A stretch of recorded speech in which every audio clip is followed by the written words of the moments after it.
Are you aware that the Electoral Act has been amended again? While you were distracted with a lot of activities on social media, a lot of things happening in Nigeria, the Nigerian House of Representatives amended a lot in the Nigerian Electoral Act. You don't know. Now, let me give you two major ones that you need to even pay attention to.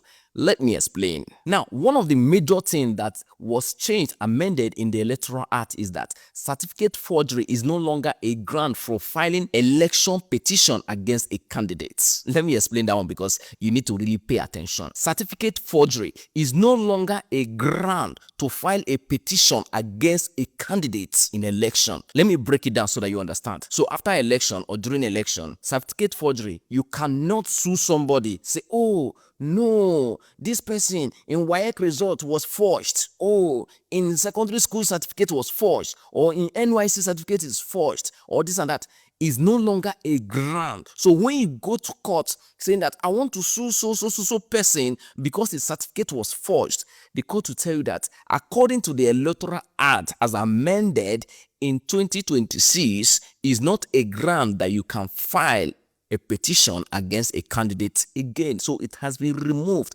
It is no longer a ground to file a petition against a candidate. So remember what happened in 2023, that many people were saying that, oh, even I said the president, Bola Ahmed Tinubu, his certificate was forged. Some people, even Reno Mokri said it. He went to the university in London, he went to Cambridge, all those universities trying to find that, oh, is Bola Tinubu certificate original or not?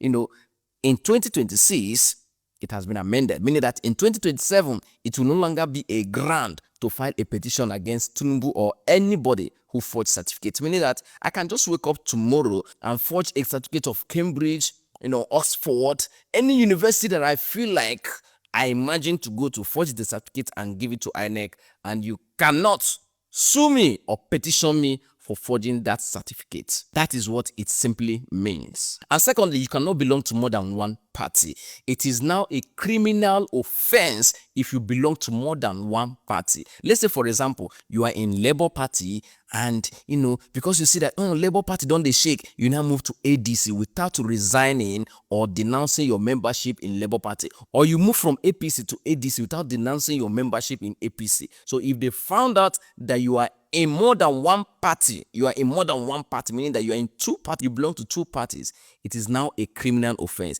You will pay 10 million naira fine or you will go to jail for 2 years. And it automatically means that you belong to no party. So if you have the intention or ambition to contest for that election, you are automatically ineligible to contest. So you are not eligible to contest. They said that if you belong to two parties, you belong to none. And it did not just end there. You pay 10 million naira fine and you go to jail for 2 years. Or they might choose to send you to jail alone, or you pay 10 million naira alone. So those are two major things that has changed in our Nigerian electoral law. They amended it. Even though Nigerians were protesting for real-time transmission of electoral results, they no look that side. But they were able to make certificate forgery not to be a crime again, and now criminalize, being in two party. They could do that, but they could not do this one.